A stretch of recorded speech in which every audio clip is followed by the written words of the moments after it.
Arce Contigo presenta.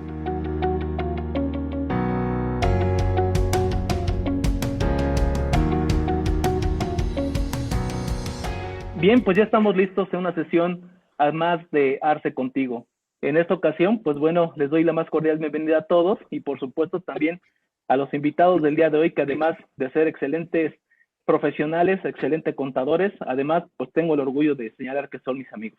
A los dos les doy la más cordial bienvenida. En primera instancia, al contador Octavio Rodríguez, a quien agradezco que esté con nosotros el día de hoy. ¿Cómo estás, amigo Octavio? Amigo, muchas gracias. Bienvenidos todos. Muy bien, gracias a Dios. Excelente. De la misma forma nos acompaña gente de casa, ambos, pero también como en la última sesión que participamos, el maestro Juan Carlos Fuentes, a quien también le doy la más cordial bienvenida. Y contador, te agradezco muchísimo el tiempo que tomas para estar con nosotros. Al contrario, a ti por la invitación y qué gusto tener ahorita y compartir foro con también un estimado amigo que es Octavio y pues obviamente hacer de esta plática algo enriquecedor y que se pueda dar con una idea principalmente de cómo está el tema allá afuera para poder tomar las mejores decisiones en un futuro, ¿no? Claro, pues muchísimas gracias a ambos y pues bueno, quiero que a manera de introducción me permitan comentar lo siguiente. Hemos denominado esta sesión tipos de ingresos obtenidos por los socios y sus repercusiones fiscales. Así todo ese título grandotote, porque platicando de manera interna, pues señalábamos que hay mucha inquietud al respecto de cómo los socios pueden obtener sus ingresos.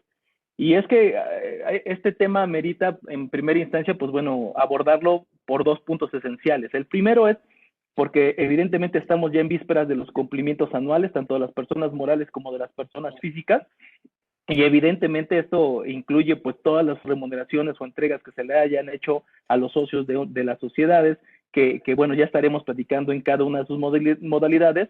Y pues otra muy importante es porque en el ejercicio profesional nos hemos estado enfrentando en que cada vez de manera más recurrente los empresarios buscan alternativas distintas a lo que la propia ley otorga por default, ¿no? Y en ese sentido, pues se vuelve interesante el análisis a detalle de cada una de estas cuestiones, porque de repente nos encontramos cuestiones tan estructuradas como aquellas que no son nada estructuradas y que inclusive caen de manera automática o de manera natural en un proceso de simulación, de evasión, etcétera, en donde los riesgos se hacen mucho más exponenciales. Entonces, decidimos platicar de este tema justamente por estas dos cuestiones. Y es que permítame señalar, la ley del impuesto sobre la renta contempla como de manera natural un modelo para poder remunerar a los socios, ¿no? Que este es el decreto de dividendos como tal. Pero cuando nosotros vemos en la realidad, muchas veces los empresarios no utilizan el modelo. Realmente son pocos los empresarios que verdaderamente están utilizando este modelo y prefieren irse hacia otros lados y tomar algunos otros caminos que, repito, pueden ser o muy estructurados o muy poco estructurados, o con mucho riesgo o con bajo riesgo, pero al final de cuentas optan por no hacer un proceso como lo señala tal cual la ley del impuesto sobre la renta. Entonces, maestro Octavio, si nos puedes regalar tus comentarios al respecto de este esquema de dividendos, cómo lo ves, cómo funciona y tu opinión, evidentemente, del por qué crees que en términos generales el empresario no opta por esta opción que, repito, por manera de default se encuentra establecida como la forma natural de remunerar a un socio. Como no, amigo, muchas gracias. Pues mira, ahorita que comentas precisamente esta introducción, considero el tema muy importante porque, como bien comentas, en la realidad se han tomado algunos caminos, algunas situaciones que no necesariamente van acorde con lo que establece como tal, tanto la ley, digamos, en cuestiones de sociedad, ley general de sociedades mercantiles. Pero no quisiéramos ser tan técnicos en esta parte de la charla. Sin embargo, en algunos momentos sí tendremos que invocar algunos artículos para dar una fundamentación legal del tema, que nuestros amigos también puedan corroborar lo que aquí se está estableciendo, tengan una pauta, una guía para poder determinar en un momento dado, ya de acuerdo a su quehacer profesional, a la parte de lo que son sus cuestiones ya más prácticas del día a día, lo puedan corroborar. Ahorita que comentabas en cuanto a la introducción, efectivamente, en la práctica real se siguen algunas situaciones o prácticas que no necesariamente son correctas. Y yo le quisiera comenzar por, primero, considerar una parte que es la parte financiera. porque si bien es cierto que todas las empresas, al momento de que se constituyen, el objetivo primordial de las empresas, hablemos de las cuestiones sociedades mercantiles, reconocidas 7 por la Ley General de Sociedades Mercantiles, pues obviamente el espíritu o la finalidad o objetivo de cualquier empresa es la de generar una utilidad, ¿de acuerdo? Sin embargo, en la práctica nos hemos encontrado, y estoy seguro que ustedes también con los clientes que llevan de parte cada despacho, pues nos encontramos con que esta situación, efectivamente, como decía el contador Alejandro, no se da en la práctica. Pasa de todo, menos se reparte un dividendo, menos se obtiene una utilidad, y se siguen algunas prácticas que obviamente pudieran tener o poner a los socios, a los empresarios en situaciones de riesgo. Y me explico, básicamente este tipo de prácticas les va a sonar muy parecidas, cualquier parecido en la realidad es pura coincidencia, pero por ejemplo, los socios inicialmente no reciben un dividendo, porque normalmente nos vamos mucho a la parte fiscal, a tratar de evitar una utilidad con el afán precisamente de eludir la parte del pago de impuestos. Y en ese ínter cometemos permítanme la expresión, varios errores, precisamente por querer obtener ese objetivo de no pagar un impuesto. Sin embargo, en esa parte, en esa práctica, los dos efectos específicos que se provocan es uno, en principio, que se generan algunos gastos o costos que se les pagan a los socios como cuestiones personales de cada socio, que eso obviamente lo primero que provoca es una distorsión en el resultado de la empresa, porque ya no se estaría reflejando una utilidad o una rentabilidad de cada empresa, puesto que tiene algunos gastos que distorsionan ese resultado.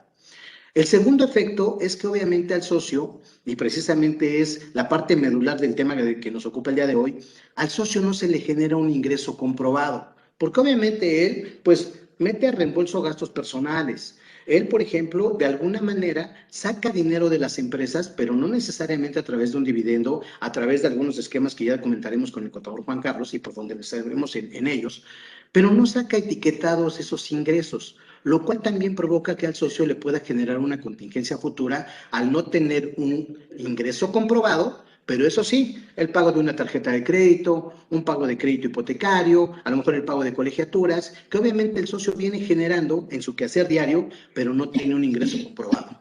De ahí la importancia de poder definir, etiquetarle y otorgarle una remuneración, un pago al socio. Y precisamente el tema por excelencia del pago a los socios, ya después de esta introducción diríamos, son los dividendos. Básicamente los dividendos son aquellos rendimientos que el socio espera obtener a través de la inversión que hace de su capital en una empresa. Obviamente estos dividendos tienen una mecánica, se determinan a partir de una utilidad, pero propiamente es el derecho que tiene el socio de poder tener un ingreso a partir del riesgo que corre al momento de invertir en una empresa. Esos dividendos obviamente deben de seguir ciertas reglas y hablábamos ahorita de la Ley General de Sociedades Mercantiles que me establece en el artículo 19, me establece cuándo se van a poder generar y cuál es la mecánica de esos dividendos. En principio diríamos, es a través de un acta de asamblea ordinaria, la cual no necesita ser protocolizada, sin embargo también ahí entramos otro tema que es una cuestión ya más formal y de cuestiones de control interno y de gobierno corporativo. En el sentido de que la mayoría de las empresas, en principio, no tenemos actualizados esos libros sociales para identificar bien a bien quiénes son los socios, cuáles son los estados financieros que se aprueban año con año y en un momento dado poder determinar si hay un decreto de dividendos. Para eso la parte fiscal también lo reclama y define o determina que debemos de llevar una cuenta de utilidad fiscal neta. La mayoría de las veces en la práctica real no se llevan esas cuentas, entonces no tenemos identificado cuál es la utilidad y en un momento dado, ¿qué es lo que se le puede repartir a los socios? Porque por desconocimiento no sabemos, por ejemplo, empresas que ya tengan una antigüedad anterior a lo que es 2013, no sabemos que una vez que tenemos identificado una utilidad fiscal, podríamos determinar un dividendo sin un pago de impuestos, porque esa utilidad como tal ya pagó el impuesto. Y hoy por hoy los socios normalmente no saben de eso. No llevamos un orden y obviamente eso distorsiona tanto la parte de la empresa como la parte de los ingresos para los socios. Por definición y por excelencia, el pago o remuneración de un socio es a partir de los dividendos. Pero obviamente, si vamos viendo siempre las utilidades hasta que salgamos en pérdidas, o sean utilidades pequeñitas, pues los socios aquí nos podríamos hacer una pregunta inicial. de qué subsisten, cómo viven, cómo llevan su quehacer día a día, cómo sufragan todos sus gastos, puesto que si volteamos a ver a la empresa, o trae utilidades muy pequeñas de las cuales no se han repartido un dividendo, o incluso en pérdida. Eso pone en riesgo tanto a la empresa como a los socios, ¿de acuerdo? Por Claro. excelencia, ese es el primer ingreso que le podríamos dar a los socios, y ahorita pasaríamos a una situación de poder identificar cuáles son los supuestos de poder generarles otro tipo de ingresos adicionales, ¿de acuerdo? Claro, contador, señalas temas que son muy importantes y que efectivamente de repente, contrario a la naturaleza de cualquier empresa que efectivamente es la generación de utilidades, tenemos empresas que de manera recurrente están generando pérdidas y evidentemente también esto ha sido un foco rojo que la autoridad ya ha observado. Contador Juan Carlos, no sé si nos gustaría comentar un poquito más, a abundar un poquito más sobre este ejercicio que nos comenta el contador Octavio, ¿no? Sobre precisamente esas empresas que se mantienen en una dinámica de pérdidas y que, repito, muchas veces, o que ya la autoridad ha comenzado. Claro, pues sí, digo, retomando un poco de lo que ya comentó el contador Octavio, yo creo que hoy algo que el empresario está buscando, y me lo han expresado tal cual, es dormir tranquilo. Y dormir tranquilo no les importa hoy inclusive pagar lo que tengan que pagar impuestos, pero él lo que quiere es tanto percibir un ingreso, no caer en el tema de discrepancia fiscal, artículo 91 de la Ley de Impuestos sobre la Renta, en donde básicamente lo que ellos quieren es cómo voy a obtener el ingreso de la empresa, pero que también puedan optimizar justamente esa percepción. ¿Y a qué punto voy, no? Justamente por excelencia, el ingreso que puede tener un socio de una empresa es evidentemente el reparto de dividendos. Pero si tú lo ponderas en cuánto cuesta hoy un reparto de dividendos, es cerca del 42% más o menos. Digo, este 42%, de ahí se podrán tener ciertos beneficios, tal y como lo establece. Bueno, ¿por qué? ¿Y por qué te marco este 42%? De primera instancia, el 30%, que es lo que paga la empresa, que es el 30%. El diferencial que te estoy marcando, que es contra el 42, es por las distintas retenciones, artículo 140 de la Ley del Impuesto sobre la Renta, que se le tiene que hacer a la persona física derivado a esa percepción que va a obtener en su declaración. Ahora, otro punto importante y por qué es tan caro el poder pagar por medio de dividendos. Porque ese impuesto que es retenido por medio de la empresa ya no lo puedes acreditar posteriormente contra otro impuesto, ni siquiera en la declaración anual. Entonces, hoy está siendo un tema importante y hay formas en cómo se puede hacer o cómo se puede optimizar justamente cómo poder pagar justamente un dividendo o cómo hacerle llegar el recurso al socio, pero no únicamente por el reparto de dividendos, ¿no? Que hoy en la práctica nos encontramos en varias situaciones, en varias vertientes, en donde pueden ser inclusive proveedores, dueños de varias cuestiones que tiene la operación la empresa, y yo creo que de ahí no pasa nada si le damos simplemente hoy razón de negocio y materialidad a todas esas operaciones. Entonces, en ese mismo sentido, digo, nada más me gustaría, para cerrar el comentario de Octavio, no sé si quiera comentar algo más, tanto tú como Octavio, es a partir de 2016, justamente hubo una modificación, si no mal recuerdo, que fue al artículo 140, en donde básicamente el beneficio que se tiene es que toda la CUFIN que se venía generando de ahí hacia atrás, tiene el beneficio de que si tú lo repartes o haces una reinversión nuevamente en el tema de las utilidades, va a ir decrementando el porcentaje que tú le vas a retener a la persona física. Entonces, vaya, yo creo que podríamos analizar de cierta manera estas vertientes, y si el contribuyente hoy tiene utilidades que quiere sacar de la empresa, y perdón la palabra sacar, pero fue la que se me vino a la mente de momento, lo podremos hacer justamente utilizando esta parte y teniendo este beneficio fiscal, en donde podremos utilizar justamente las dos UFINes, tanto la UFIN de 2016 hacia atrás como la UFIN de ahí hacia adelante, ¿no? Entonces, evidentemente ahí podrá haber un beneficio en cuestión de reparto de dividendos, pero desde mi punto de vista es la forma más cara que hoy el propio empresario puede obtener un ingreso. Entonces, yo me quedo con dos cuestiones de las que acabo de comentar. Uno, quiere dormir tranquilo, Dos, quiere tener forma de cómo tener recurso para poder invertir, no nada más en su empresa, sino posiblemente en otros negocios que puede tener. Y más adelante, digo, te voy a poner algunos otros ejemplos en donde básicamente sí es importante el reparto de dividendos, inclusive para tener en la propia empresa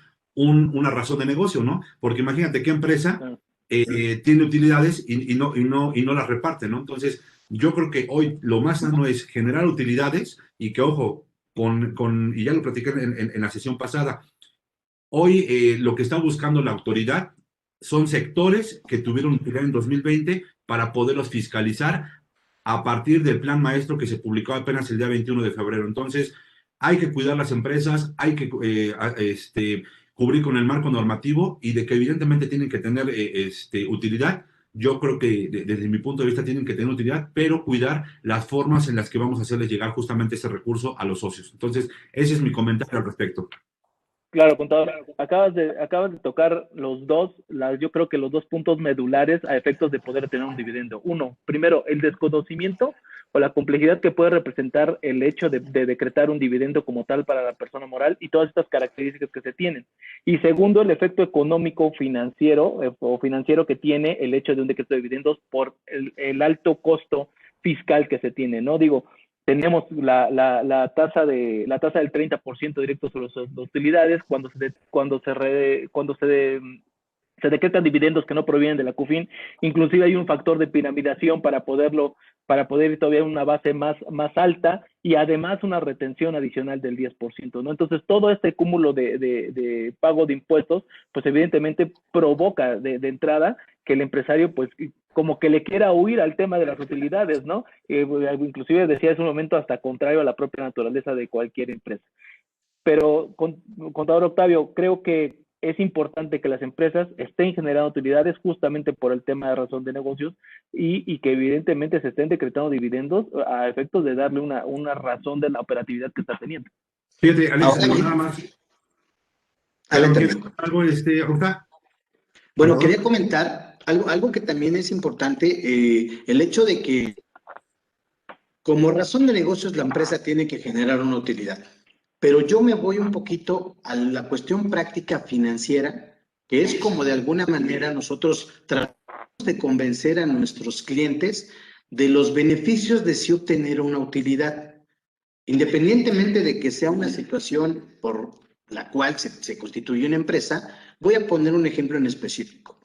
Cuando de repente queremos guiar la utilidad, porque obviamente se toman estrategias, evidentemente dentro del marco de ley, vamos guiando la utilidad. El empresario lo primero que va a decir es que yo no quiero tener esa utilidad tan alta porque no quiero pagar tanto impuesto. Pero aquí entra la parte también en cuanto a la cuestión de concientización hacia los empresarios, porque, por ejemplo, vemos que los tiempos van cambiando. Hoy por hoy, en la oficina y en Arce, lo que nosotros proponemos a nuestros clientes es concientizarlos a partir de generar una utilidad que, si bien pudieran no repartirla, ¿ok?, sí poder como un capital de trabajo.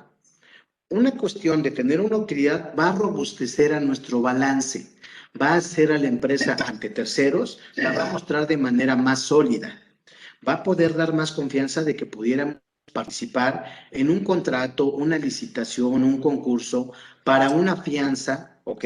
Que son situaciones que hoy por hoy lo vemos en el día a día y con los balances que se vienen generando, los reales, digamos, que son provocados con situaciones de utilidades bajas, pérdidas incluso, esos balances realmente no dicen la realidad de la empresa, porque siempre se va guiando.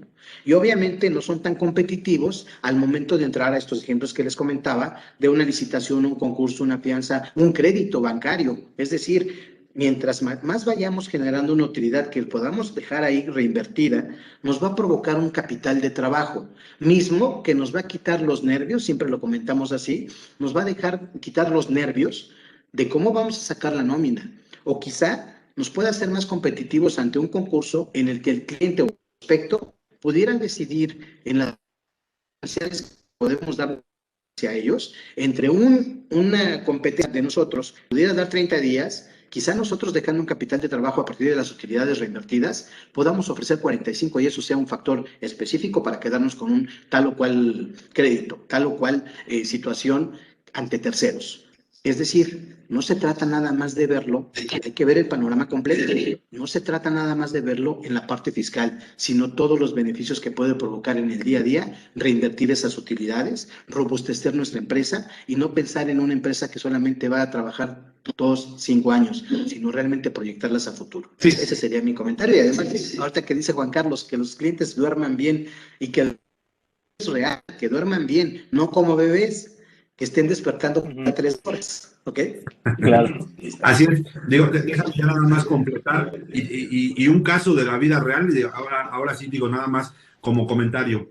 Hoy, actualmente, hay un cliente que tengo, el cual reflejó pérdida en los últimos 3 ejercicios, derivado de varias situaciones que sí no son cuestiones de ilusiones o de defraudación fiscal, compra de facturas, no, nada que ver con esa situación.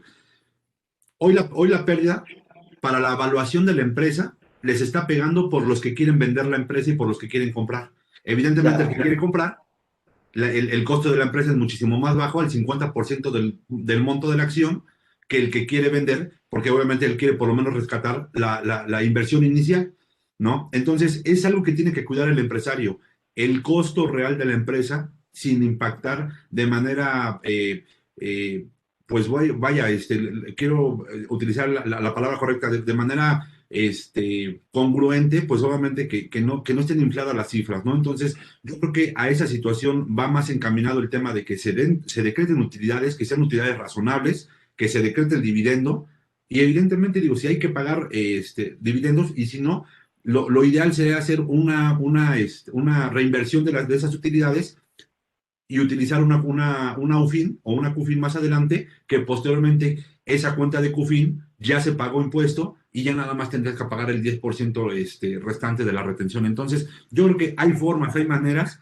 y para eso están justamente los especialistas, ¿no? Digo, yo creo que esa sería la cuestión que se tendría que plantear, se tendría que planear, porque yo no creo en el tecnicismo de que hay estrategias, no. Yo creo que más bien hay planeaciones, las cuales llevan tiempo el que maduren y el que puedan salir al campo. Entonces, hoy yo creo que esa podría ser una de las opciones en el tema de los dividendos, ¿no? Entonces, ese sería mi comentario final y el ejemplo que yo puse de por qué es importante tener una utilidad dentro de la empresa, ¿no? Inclusive hasta por un tema que ya se ha platicado mucho y que recientemente tú lo tocaste, Octavio, que es justamente la evaluación de la empresa y cuáles son los intangibles que pueda tener una empresa, ¿no? Entonces, imagínate, si tienes pérdida y no tienes ingresos suficientes para poderlo evaluar, pues evidentemente no vas a tener el resultado que tú esperas más adelante.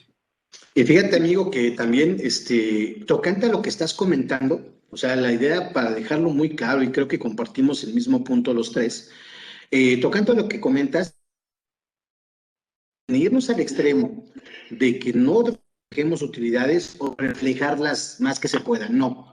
Yo creo que una cuestión muy importante es el hecho de que las empresas reflejen la realidad de la rentabilidad de la empresa. Y ahora me paso a un extremo. Hay muchas empresas, y ahorita esto nos va a dar pie para poder pasar a cuáles son los distintos tipos de ingreso que pueden tener los socios, no nada más los dividendos. ¿Por qué? Porque si en un momento dado, ¿cuántas empresas conocemos en que el socio, como lo decíamos en un principio, obviamente es el primero que llega a la empresa, el último que se va, el que tiene toda la responsabilidad en la empresa, el que realmente presta un servicio personal, ya sea subordinado, independiente, tiene instalaciones a favor de la empresa, etcétera?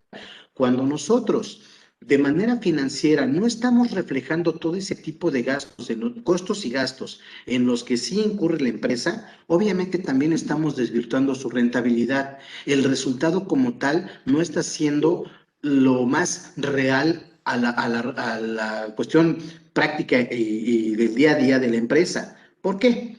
Si el socio, por ejemplo, independientemente de que su objetivo primordial es el generar utilidades para obtener un dividendo, también no hay que dejar de lado que el socio, si presta un servicio personal subordinado en la empresa, tiene derecho a percibir un sueldo. ¿En qué sentido? Porque finalmente ese socio sí está prestando un servicio y normalmente no se lo remuneramos. Podemos ocupar el edificio, el terreno de la empresa, a lo mejor estoy pensando en una nave industrial, que como ha sido de toda la vida de la familia y viene, digamos, por herencia, Ese tipo de gastos no los tenemos contemplados dentro de la operación y la contabilidad de cada empresa. Eso finalmente va a acabar desvirtuando el resultado o la utilidad neta. Por eso es importante que si el socio, algún hijo, la esposa, realmente le están prestando un servicio a la empresa, tienen que ser remunerados y esa remuneración debe de ser reflejada en la operación de la empresa. No sé si estén de acuerdo conmigo. Sí, totalmente. La verdad es que nosotros en todo momento debemos reflejar de manera contable la realidad financiera que tiene la empresa. Muchas veces los contadores nos vamos un poquito con la finta al querer apegarnos a estricto sentido al cumplimiento fiscal, que por distintas razones es lo que más preocupa al empresario, pero dejamos de un lado el hecho de que nuestra contabilidad verdaderamente refleje la realidad de la empresa, ¿no? Y efectivamente, conforme nosotros comenzamos a hacer modelos distintos a los que se están planteando en este momento, comenzamos a desvirtuar efectivamente esa realidad de la empresa. Entonces, creo que como una parte importante como conclusión de este proceso de dividendos. Es importante generar dividendos tanto desde el punto de vista fiscal como desde el punto de vista financiero a efectos de tener una empresa que se robustezca en la parte financiera y que le permita también tener acceso a otros contratos, a otros clientes y a tener una imagen corporativa y unas finanzas sanas dentro de su propia operación que refleje la realidad que están viviendo, ¿no? Justamente, contador, tocabas el tema de que cuando el empresario, efectivamente, el socio o cualquier otra persona directiva realiza realmente una labor dentro de la empresa, eso efectivamente pues no tendrá que estar forzosamente enfocado al tema de dividendos, ¿no? Porque eso, el dividendo, entendamos que es la rentabilidad, ¿no? Que se está obteniendo por el ejercicio de la actividad que se está realizando. Pero cuando yo estoy realizando una actividad dentro de la empresa, sea subordinado o no, también hay oportunidad de poder entregar recursos que remuneren esa actividad. Y me quiero referir específicamente, porque es un tema que ha sido muy recurrente, a las cuestiones de los pagos a través de asimilados salarios a los socios, que es algo que se da de manera muy, muy, muy recurrente. Y por favor, voy a ser muy claro en el proceso del asimilado a salarios, el que establece la fracción 3 del artículo 94. No quiero que nos vayamos a la idea de esos dividendos que se popularizaron tanto, que dieron origen a la cancelación de la compensación universal y a tantos otros esquemas que la autoridad ya ha estado observando. Entonces, contador Juan Carlos, no sé si tú me podrías también apoyar a poder robustecer un poquito más este tema en cuanto a que los socios pueden tener un ingreso similar a salarios por la dirección que tengan de su participación dentro del consejo directivo, como administradores, como consejeros, como comisarios, etcétera. Efectivamente, ellos pueden tener acceso a una remuneración a través de esta asimilación a salarios. Sí, efectivamente, que esto viene en el artículo 94, fracción tercera, si no mal recuerdo, en donde básicamente lo que establece que todos los honorarios que son para los miembros del Consejo Directivo, Vigilancia, Consultivos o cualquier otra índole, administrativos, comisarios o gerentes de la propia empresa, van a estar tasados con la tasa máxima del impuesto, que sería del 35%. Sin embargo, hay condiciones muy específicas para poder efectuar estos pagos. ¿A qué me refiero? Digo, que si tú le pagas realmente hoy a un socio por medio de esta vía de un asimilado que sí efectivamente esté ejecutando estas tareas de administrar, vigilar, pertenecer al consejo de administración y que él dé sus aportaciones correspondientes, porque al final es una actividad que se desempeña propiamente en las empresas, evidentemente tú le tendrás que estar pagando los famosos emolumentos. ¿Por qué? ¿Por qué vía? Pues por la vía de asimilados. Aquí va a ser un tanto oneroso, si lo podríamos llamar, pegarles a la tasa del 35%, porque si una persona, supongamos que un honorario o un asimilado a salario de 100,000 pesos, pues evidentemente lo primero que le vas a aplicar va a ser el 35% y va a descuento ya 35,000 pesos, los cuales van impactando al neto que va a estar recibiendo, ¿no? ¿Cuál es aquí el efecto que podríamos estar rescatando de esta situación? Págalos por esta vía. Al final son actividades que están justificadas, son actividades que sí se están realizando desde la empresa y el efecto que va a tener posiblemente es que en la declaración anual pueda solicitar una devolución de saldo a favor. ¿Con qué? Con todo el tema de los gastos personales, que podrían ser los gastos médicos, los gastos hospitalarios, las colegiaturas por medio del beneficio de resolución mensual y del beneficio fiscal que tenemos. toda esta serie de gastos que puede ir realizando el contribuyente y que puede obtener al final un rescate de cierto dinero que le fueron reteniendo la autoridad. Sin embargo, hoy creo que una de las vías de las cuales se puede estar remunerando y que se tiene que pagar justamente es los emolumentos que se pagan justamente por esta vía, ¿no? Todo el tema consultivo, el de dirección, tendría que ser forzosamente por esta parte, ¿no? Sin embargo, hay reglas y ahí me gustaría que Octavio o tú nos acompañaran o más bien complementaran la idea en donde básicamente tendría que ir reglado a unos salarios, ¿no? Entonces, adelante Octavio o Alejandro para que complemente la idea y obviamente ser Adelante, propositivos. contador. Claro, Adelante, gracias. contador. Precisamente iba a ser ese comentario que obviamente para pagar a miembros honorarios asimilados, a miembros de consejo directivo, consultivo de vigilancia, debemos de obedecer y respetar ciertas reglas. Estas vienen específicamente determinadas en la fracción 9 del artículo 27 de la ley del ISR, que básicamente son 3 y tienen que ser las 3, ¿ok? Cuando yo pague un honorario asimilado a este tipo de miembros de consejo directivo, consultivo de vigilancia, debo respetar primero, la primera es, inciso A, que en un momento dado ese honorario que yo pague a cualquiera de estos miembros no debe de ser mayor al asalariado de mayor jerarquía. Segundo, la totalidad de esos honorarios asimilados que yo pague de manera anual no deben de ser mayores al total de salarios que yo pague como empresa. Y tercero, el que la totalidad de esos asimilados que yo pague no debe de ser mayor al 10% de las demás deducciones de la empresa. Debemos de cumplir los 3 requisitos. Ahorita que comentaba el contador Juan Carlos esta parte de que es una forma de pagar asimilados a salarios, hay que recordar que esto obviamente viene establecido en el capítulo 1 del título 4 de la ley del ISR. Ese capítulo 1 me habla de lo que son sueldos y salarios y así, honorarios asimilados a salarios. Aquí cabría una pregunta y regularmente nos lo preguntan los clientes. Oye, yo como socio, ¿puedo recibir un salario? La respuesta es sí. Oye, seguro que como socio sí, pero también hay sus limitantes. En específico, ¿qué se entiende como un pago a salarios? Es cuando se da aquella relación entre el ente que es la empresa que tiene personalidad jurídica propia y obviamente las personas que contratan. En este caso, los socios también tienen una personalidad jurídica diferente a la de la empresa.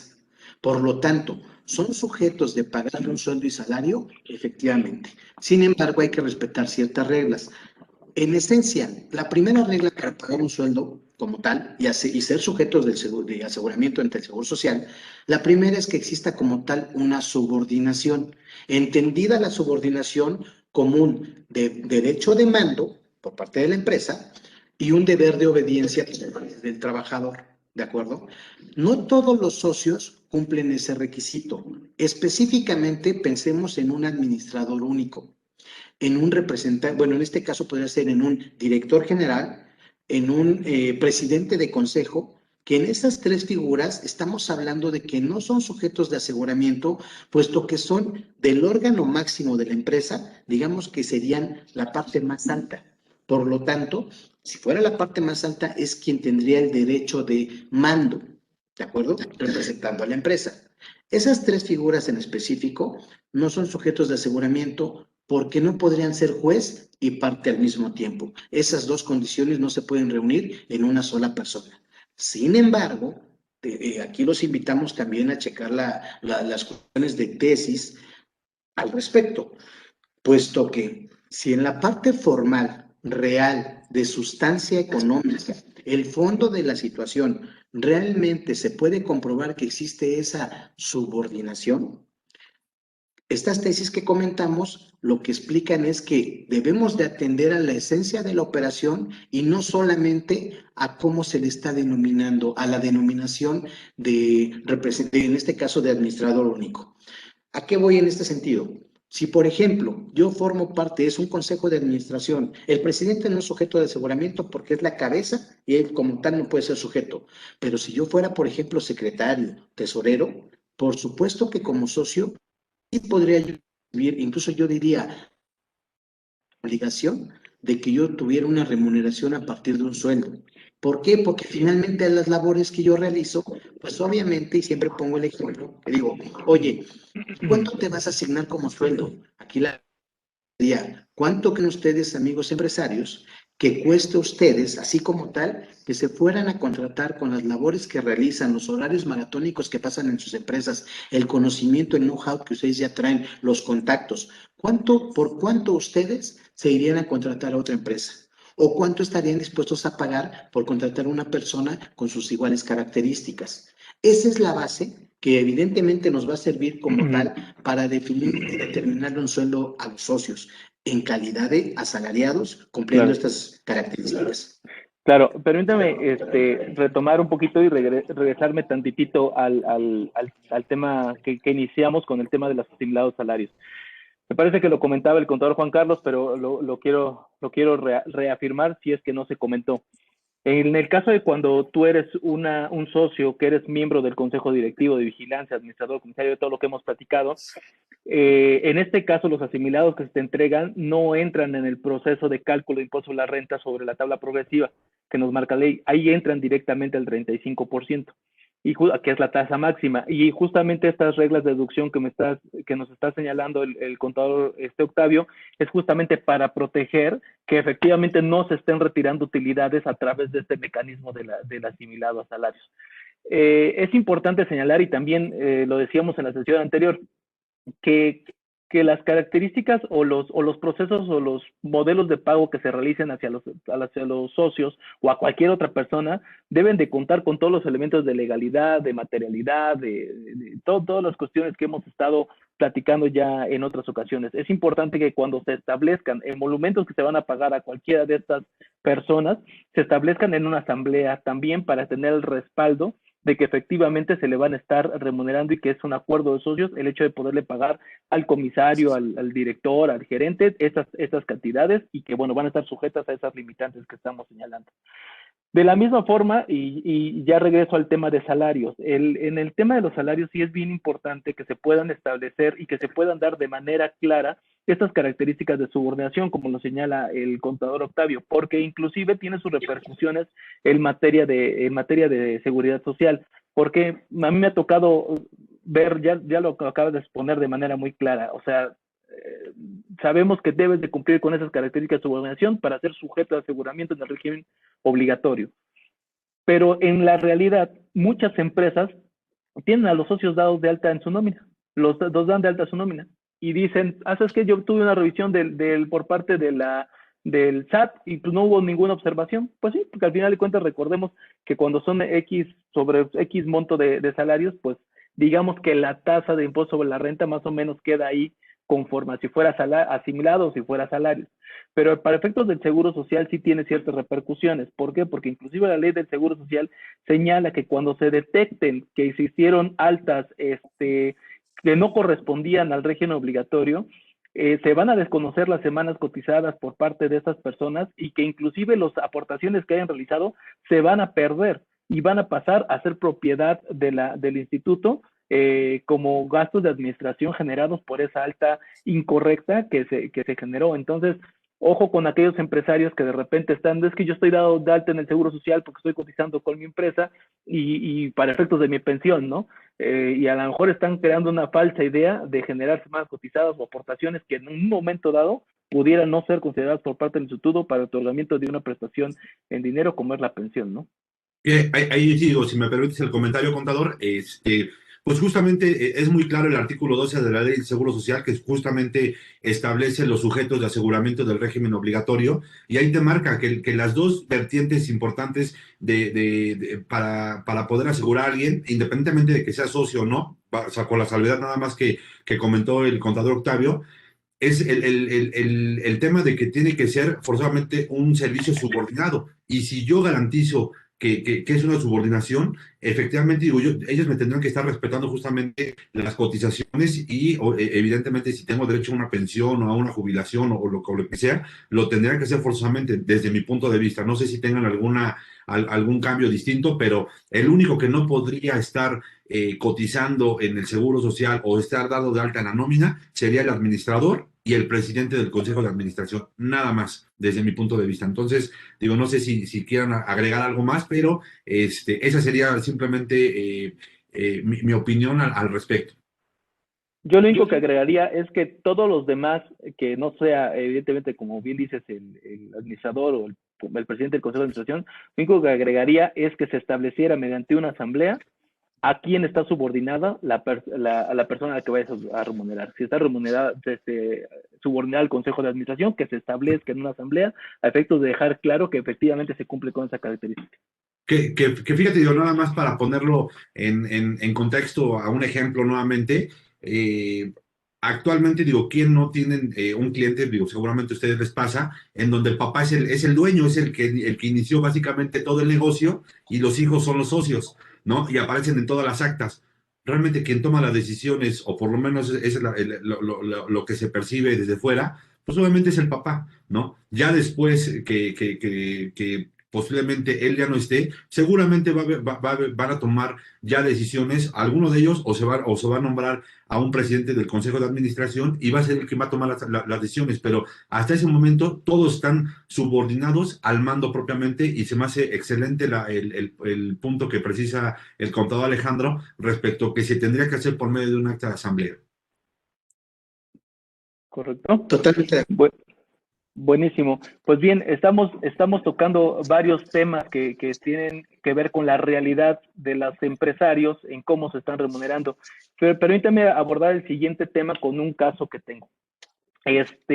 Tenemos un empresario el cual realizó durante muchos años su actividad a través de su persona, de manera personal, como persona física, de actividad empresarial, y durante los 10, 15 años que estuvo operando de esa forma, pues obviamente se hizo de un nombre, de un crédito, con diferentes proveedores, y pues bueno, es algo que le sirve ahorita a él, ¿no?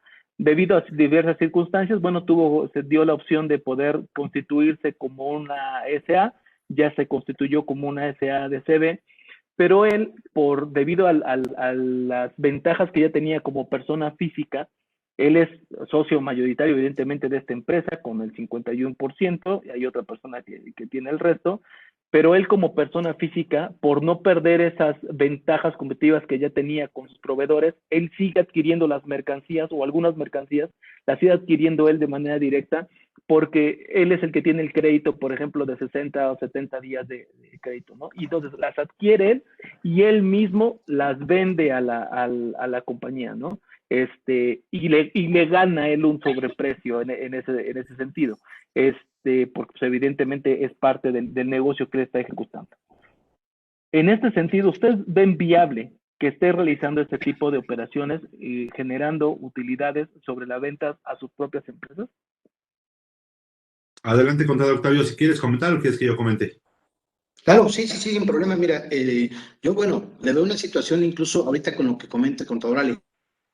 También es bien recurrente esa situación. Normalmente nos dicen en algún momento, oye, persona física o persona moral, me está yendo muy bien, me conviene más, porque precisamente parte de lo que hoy debemos de tener como mucho en la mira, como una cuestión de objetivo, sobre todo considerando que hoy por hoy va a haber una fiscalización mayor, es uno de los ejes que para este año 2021 tiene la autoridad para poder obtener una recaudación mayor.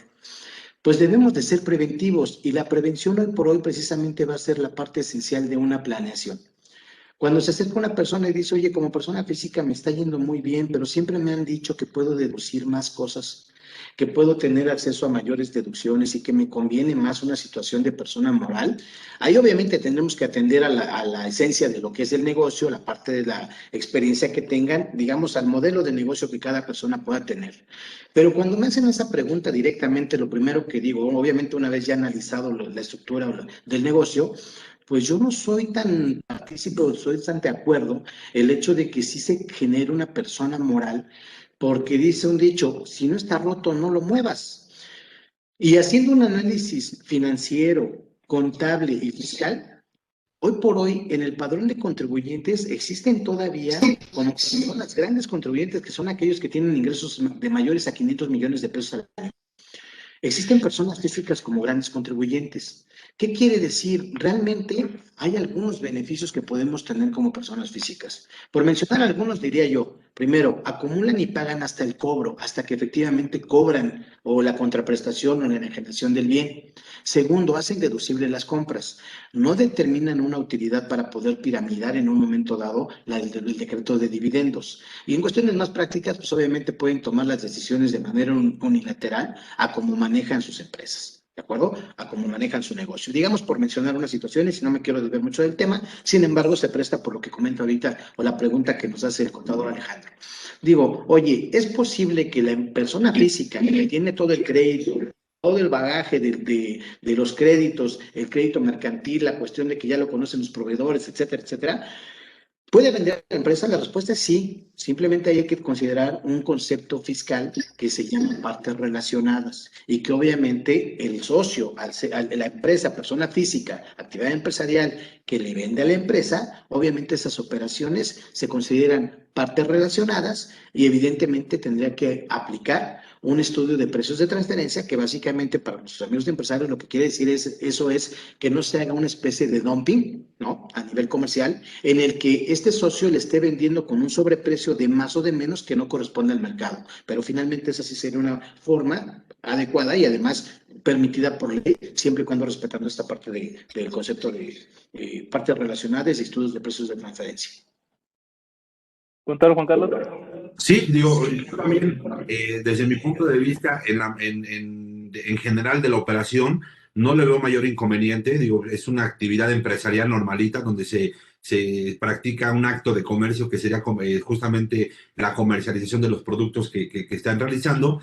No le vería mayor inconveniente. Simplemente lo único que deben de tener en cuenta es justamente lo que comenta Octavio en el tema de que inclusive no se den a título gratuito, que hoy es una reforma para este 2021, en donde en caso de que se estén dando las mercancías a título gratuito, que tal lo establece el artículo 29 y 29, si no mal recuerdo, del Código Fiscal de la Federación, esas mercancías se tendrían que estar forzosamente, aun y cuando estén a título gratuito, se tendrían que estar facturando y se tendrían que estar generando un CFDI e indicando por qué están a título gratuito. Nada más como comentario.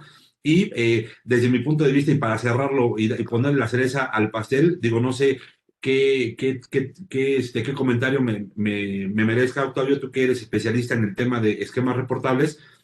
Desde mi punto de vista, inclusive si serían mercancías a título gratuito, tendrían que ser un esquema reportable. ¿Tú qué crees? Yo creo que sí. No sé tú qué te parezca a ti. Sí, claro.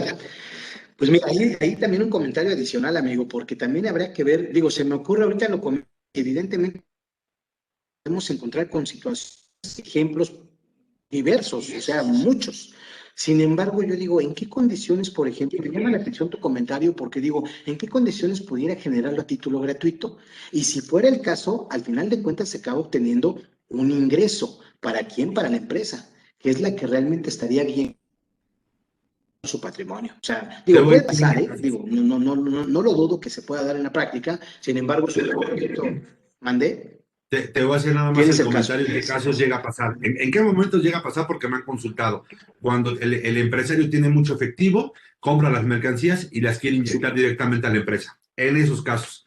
Pero ¿sabes algo? Ahí hay que tener mucho cuidado, inclusive con el tema del efectivo. Claro, porque ahí va a estar el tema de poder comprobar la fuente de riqueza de dónde se obtuvo ese efectivo para poderlo hacer. Sin embargo, ese ejemplo de entregar cuestiones a título gratuito que se marcan en este nuevo capítulo de esquemas reportables, creo que puede entrar de manera muy clara, algo muy común que se lleva a cabo entre los empresarios, es los arrendamientos, ¿no? Que preste la bodega, que preste la oficina, que preste el inmueble en general en donde se encuentra la empresa, y de manera muy común se encuentra que está otorgado a título gratuito, siendo esto sí uno de los supuestos que marca la propia ley a efectos de considerarlo como un esquema que sería reportable, ¿no? Efectivamente, digo, y ese es otro, digo, ya llevamos dos, ¿no? Ya llevamos ahorita, tanto sería la remuneración o el pago por medio de dividendos, ahorita tocamos justamente el de sueldos y salarios, tocamos el de asimilados, van tres puntos, y ahorita que ya recuperamos al buen Pablo, Octavio. exactamente, estamos tocando justamente el tema de arrendamiento, que justamente en este esquema de arrendamiento, muchas veces los inmuebles están a nombre de los empresarios, de los dueños como personas físicas, pues porque al final así empezaron, ¿no? Empezaron con tener recursos, empezaron a construir, generaron bodegas, generaron posiblemente los bienes en donde hoy estén operando, y hoy una forma en la que tienen que seguir realizando, y ahorita me vas a apoyar, Alex, yo creo que tú, que eres también especialista en ese sentido, en cómo salvaguardar ese patrimonio que tienen ellos como personas físicas, ¿no? Pero me gustaría seguir con el tema de arrendamiento y ahorita ya que Octavio complemente la idea que yo tengo. Eh, ¿Quiénes no tenemos justamente estos empresarios que son los dueños justamente de los inmuebles? Y hoy podría ser esta una forma también en la que se puedan remunerar, ¿no? Porque evidentemente ellos como dueños, si no se lo rentaran a la propia empresa en donde ellos son dueños, tendrían que estar cobrando una renta a quien sí les estuvieran haciendo el arrendamiento. Entonces, esta sería otra forma. Hay que cuidar justamente lo que platicaba ya el contador Octavio respecto a que las rentas sean acorde al valor de mercado para salvaguardar mucho el tema de las partes relacionadas. Y en ese sentido, yo creo que de manera anual se tendrían que estar firmando los contratos correspondientes, se le tendría que estar dando la materialidad correspondiente, generar el CFDI de manera mensual, indicar en el tema del CFDI la dirección, el número de predial, toda la característica esencial, las retenciones, registrarlas debidamente en contabilidad para que pudieran ser deducibles tanto para la persona moral y obviamente acumulables para las personas físicas y efectuar el pago de esas retenciones. Yo creo que tendríamos que tener ese marco completo. ¿Qué beneficios yo le encuentro a poder obtener justamente una remuneración por medio de arrendamiento? Pues uno, que básicamente tengo yo el beneficio de la opción de la deducción opcional o deducción ciega, que es como todos la conocen, inclusive por medio de la escuela. Entonces, en donde automáticamente del total de mis ingresos, yo le podría aplicar el 35% sin necesidad de que yo le pueda meter algún tipo de gasto, que yo tenga que comprobar el tipo de gasto, ¿no? Y adicional a eso, el monto del predial, yo lo podría agregar y lo podría deducir y evidentemente va a bajar eso más mi tasa impositiva. O podría evaluar, si yo le voy a hacer mantenimientos hoy a mis inmuebles, podría hacer una evaluación, una proyección, si es que yo tengo estimado hacer una remodelación de los inmuebles y posiblemente mejor me voy por la opción de ingresos menos gastos y esos mantenimientos los podría erogar y los podría deducir para que tenga una tasa muchísimo más baja y evidentemente yo me vea beneficiado, ¿no? Entonces, en ese sentido y para concluir yo el comentario, sí quisiera hacer dos cuestiones. A partir de 2018, si no mal recuerdo, hubo un cambio justamente en temas de normas de información financiera, que cambió la norma de información financiera D5 y también cambiaron a la par tanto la norma internacional financiera como las ASC, que son las Accounting Standard Committee, en donde particularmente en el punto 842 se tocó justamente el tema del arrendamiento, que hoy en temas contables para el registro contable se tendrían que estar reconociendo dos cuestiones. Una, que tendría que ser una renta o capitalizable, que básicamente sería el beneficio de que yo más adelante pudiera obtener el beneficio de poder obtener ese inmueble o ese bien que me están arrendando, o el operativo, que básicamente el operativo es como lo conocemos, mes con mes yo tengo un contrato de arrendamiento y voy haciendo el pago propiamente de las rentas conforme conforme se vayan debiendo, ¿no? Efectivamente, entonces, digo, y para cerrar, yo tendría que hoy en contabilidad estar considerando dos conceptos. Uno, el activo por derechos de uso, que se tendría que estar haciendo una evaluación propiamente del inmueble.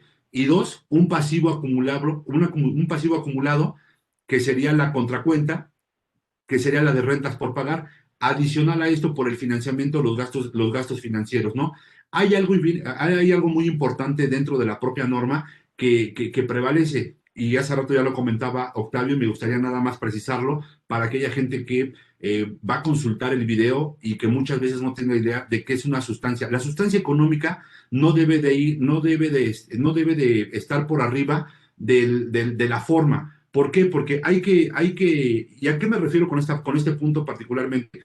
A que la sustancia, y vamos a ser muy claros, si por ejemplo el edificio que yo voy a rentar va a ser particularmente para cuestiones administrativas, para mí tendría que estar asignado a un gasto de administración. Sin embargo, si va a ser un local que voy a utilizarlo para cuestiones de venta, evidentemente para mí yo lo tendría que registrar en un gasto de venta para que estuviera asignado con la sustancia que realmente debe de ser conforme a la norma. Entonces, ahora, ¿por qué nombro esto? Porque muchas veces tendríamos que conocer el contexto completo de la propia operación y no sobrepasar justamente esa parte de que la sustancia puede estar por encima de la forma. Entonces, ahí yo concluiría mi comentario al respecto del tema del arrendamiento, y no sé si ustedes tengan algún otro punto al respecto, particularmente sobre el tema de los activos. Me gustaría que hicieran los comentarios, si me lo permites, nada más muy generales, Alejandro, sobre que sí hay formas en las que pues, se puede salvaguardar la persona física en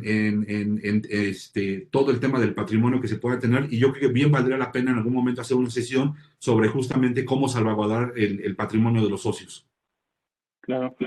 Sí, claro, contador Octavio, ibas a señalar algo, ¿no? Con respecto a los arrendamientos como modelo de remuneración o como para los socios, ¿no?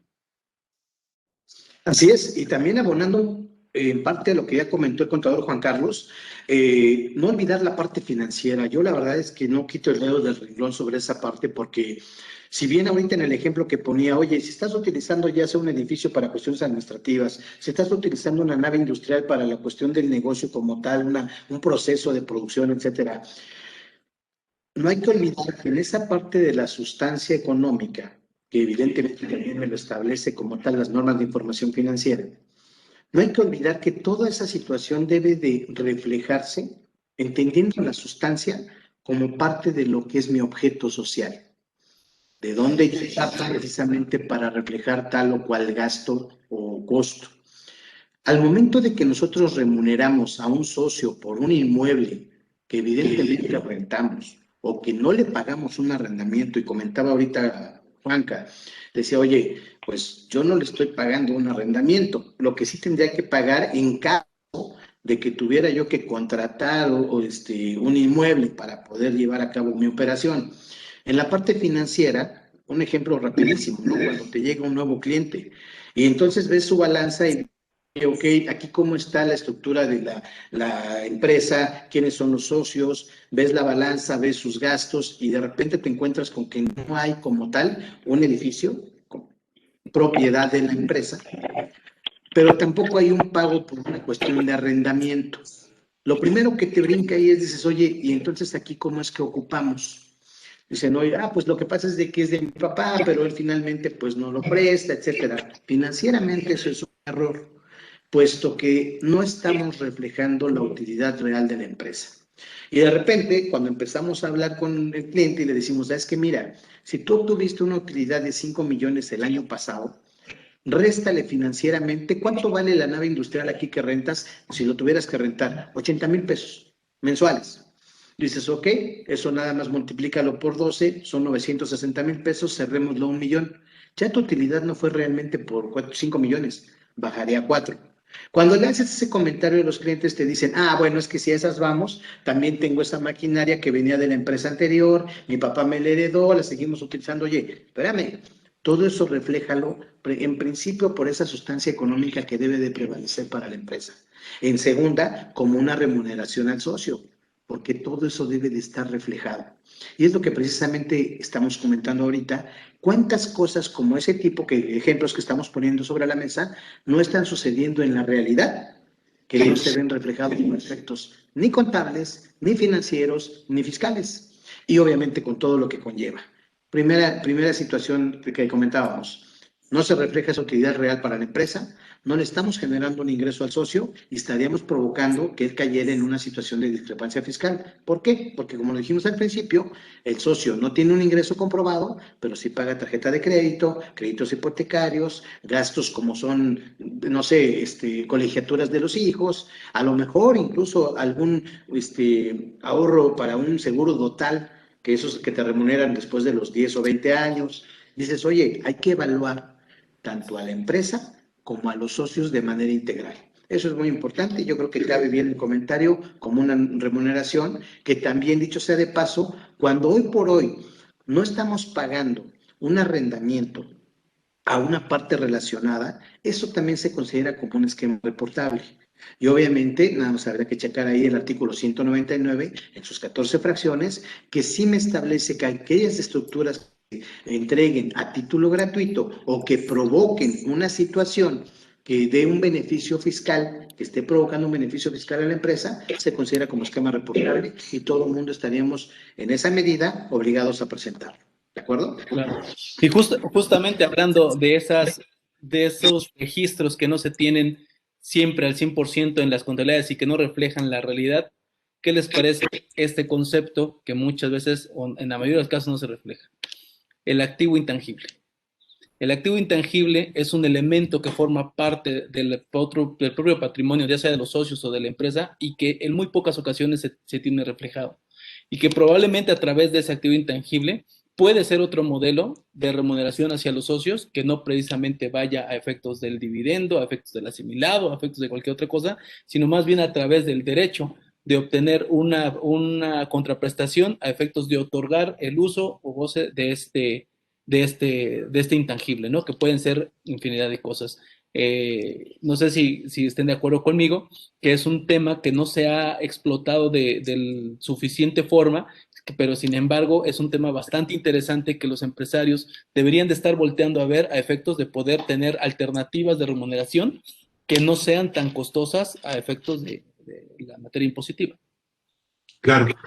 Sí, efectivamente, digo, si me lo permites, contador Octavio, digo, me gustaría iniciar o quieres iniciar tú.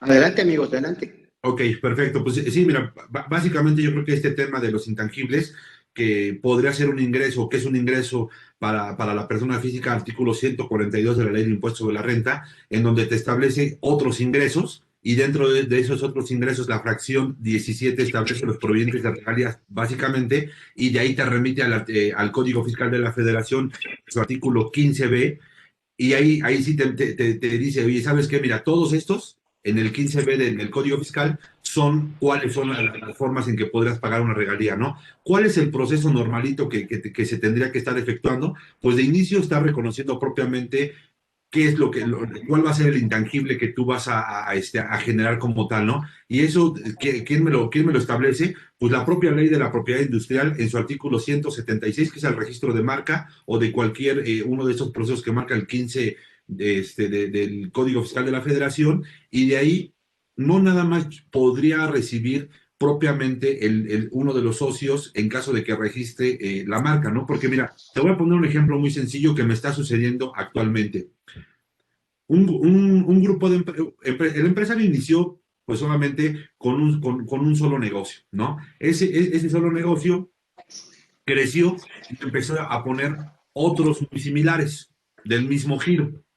Hoy tiene 4 negocios exactamente igual, ¿no? Y quiere empezar a tener percepción para poder instalar otro o un quinto negocio dentro de toda esta estructura que tiene. Evidentemente ya el tema de rentas ya no le da. Evidentemente el tema de servicios que sí presta, que sí da por medio de monumentos, ya no le da. Quiere otro. Entonces le digo, mira, la mejor forma es por medio de regalías. ¿Y por qué las regalías? Porque hoy él ya es dueño de la marca, en donde de ser un chiquito, hoy ya es conocido en todo el municipio donde él se encuentra.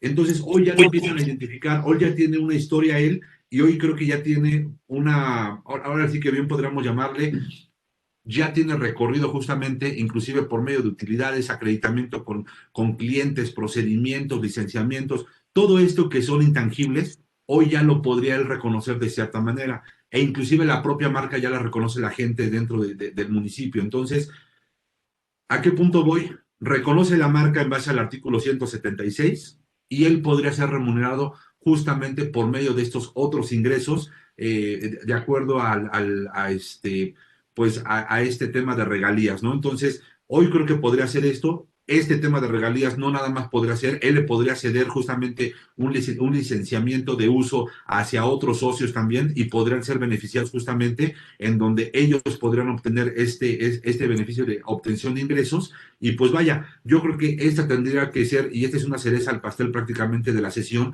en donde muchos no lo utilizan, en donde muchos están casados nada más por los pasados que ya platicamos y que ya establecimos. Sin embargo, creo que hoy, y yo creo que vas a enriquecer más el comentario, tanto Alejandro como Octavio, yo creo que hoy podría ser una forma más en la cual el propio socio podría seguir percibiendo un ingreso adicional y considerable, porque simplemente cuánto no te cobra hoy, cuánto vale no hoy una marca, hoy no vale Coca-Cola, hoy no cuánto vale Nike, o sea, todas esas marcas cuánto valen, ¿no? En los ponderables necesarios, ¿no? Siempre guardando las dimensiones correspondientes y siempre guardando la razón y la sustancia económica, perdón, de las operaciones que tenemos, ¿no? Porque al final no le vas a vender, no le vas a dar un honorario por el licenciamiento, por las regalías exagerado, sino que esté razonable al mercado y evidentemente podrá ser una opción más, ¿no? Entonces, pues adelante, Octavio, Alejandro.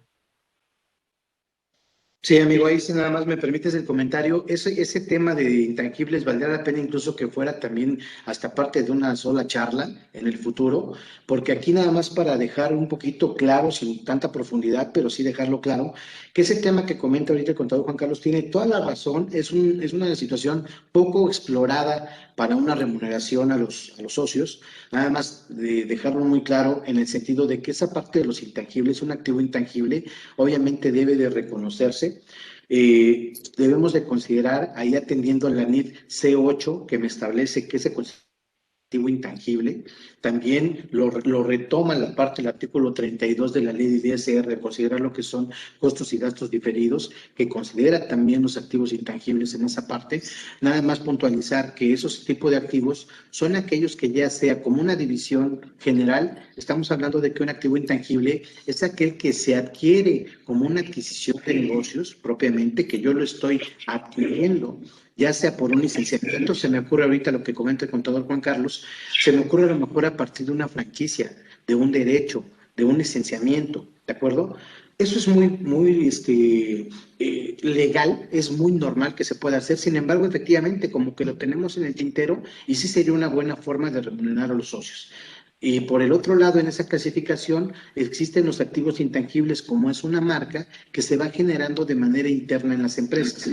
Esa parte que se genera de manera interna, para ser muy puntual, yo no le puedo dar un valor o entrada al balance general, que quede muy claro, porque también hay unas estructuras que de repente nos llegan a querer vender espejitos de parte de algunos asesores que nos dicen, oye, yo le voy a dar un valor a tu marca porque tienes tanta trascendencia en el mercado, tanto posicionamiento, tantos años de experiencia, y hoy por hoy tu marca vale. Sí, efectivamente vale, pero no le puedo dar entrada al balance general, sino que atendiendo a la NIF C6 que me establece, A6 que me establece lo que es revelaciones, eso yo lo tengo que revelar a partir de lo que son las notas de los estados financieros, que me va a dar precisamente ante terceros. Yo le voy a decir, este es mi balance, pero a través de las notas que también tienen una misma fuerza, tal como el balance, le voy a decir, esto es lo que valen los fierros de mi empresa.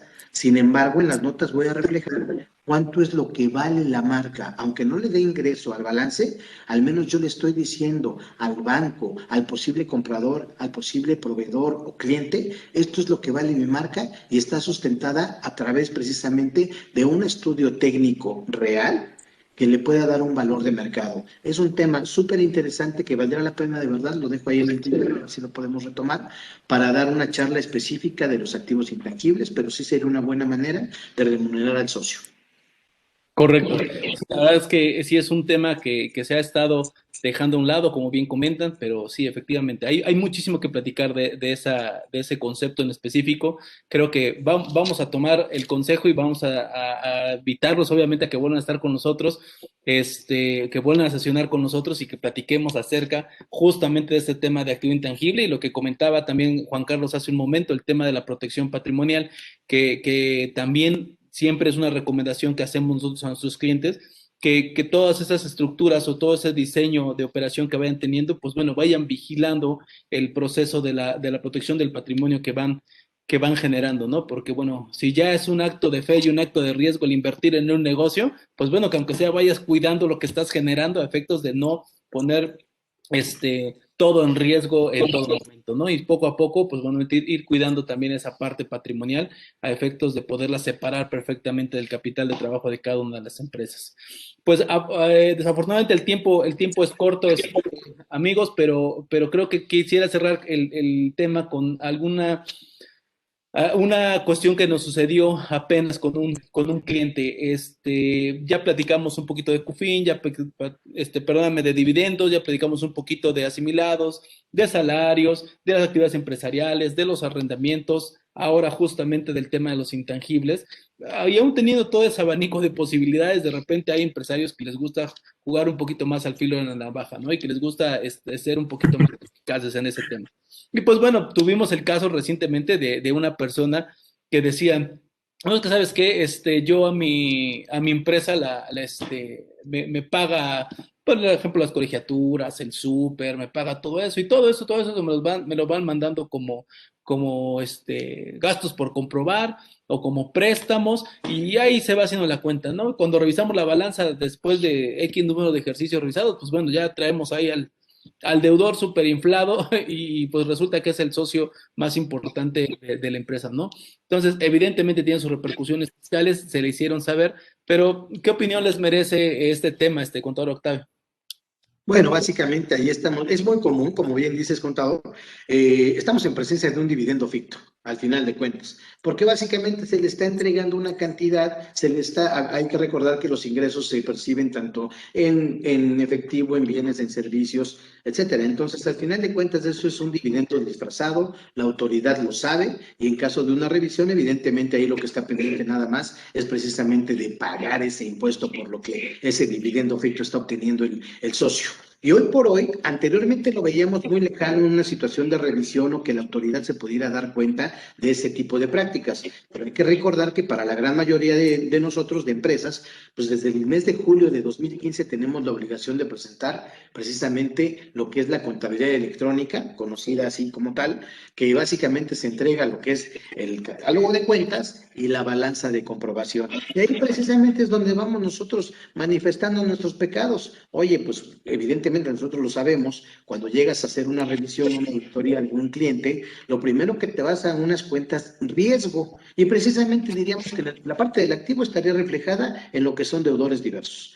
En la parte del pasivo sería acreedores diversos, es decir, o es dividendo ficto o es un ingreso omitido por parte de los empresarios, claro, porque son los que están prestando también esas cantidades, y por eso la empresa hoy por hoy les debe cantidades estratosféricas, porque en algún momento ellos, ya sea que patrocinaron algún gasto a partir de la empresa, en favor de la empresa, o incluso llevaron a cabo algunos préstamos directamente, pero sin que ellos pudieran tener un ingreso comprobado, y en ese caso estamos hablando de un ingreso omitido por parte de los empresarios. Aquí quisiera también, para ir cerrando los comentarios, que también en el caso, por ejemplo, que contamos con el experto en lo que es compliance, control interno, el contador Juan Carlos, él también pudiera proponer en algún momento una charla en específico para evitar este tipo de prácticas que sí se pueden evitar a partir de un buen establecimiento de control interno, que es súper importante en las empresas hoy por hoy.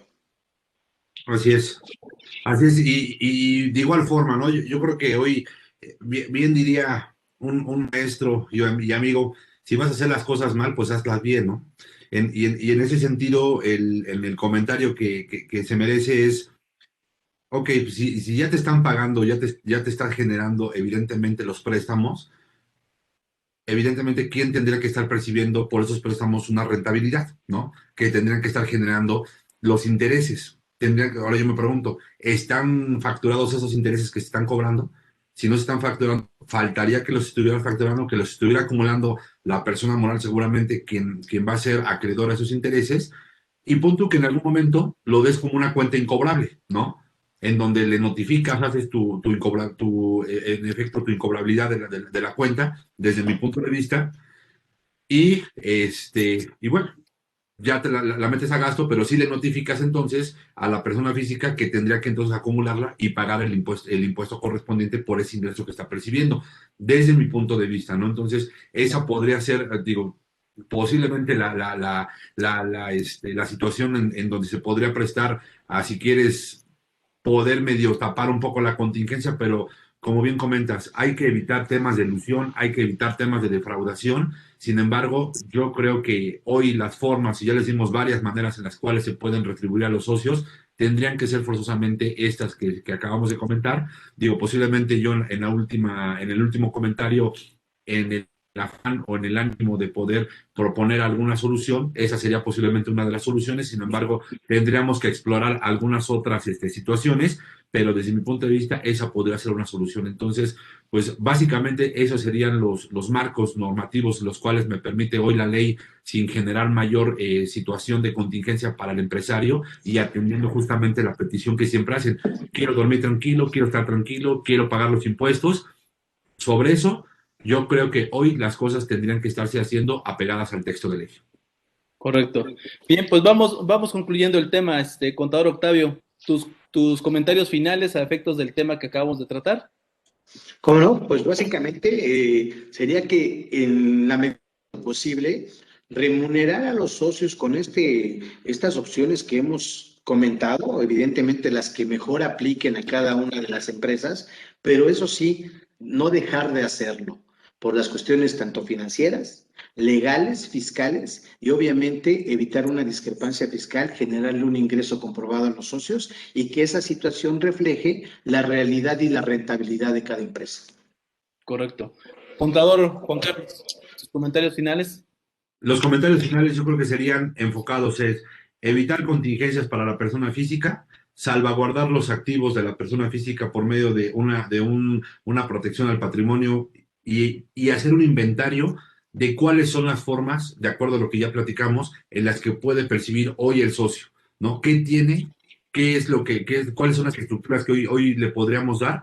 Y sobre eso empezar a plantearse con las ideas que ya propusimos hace un momento y en caso de que tengan alguna duda, pues vaya, estamos abiertos a cualquier situación de poder asesorar, de poder encontrar alguna solución alterna, y yo creo que hay que evitar contingencias futuras para que justamente el socio tenga la tranquilidad y él se dedica a lo que sabe, a hacer negocios nada más, porque yo creo que eso es lo que tiene que hacer hoy el empresario. Hoy la parte administrativa, la parte de impuestos, la tiene que dejar en especialistas. Él únicamente tiene que hacer lo que sabe hacer, que es hacer negocio y hacer dinero.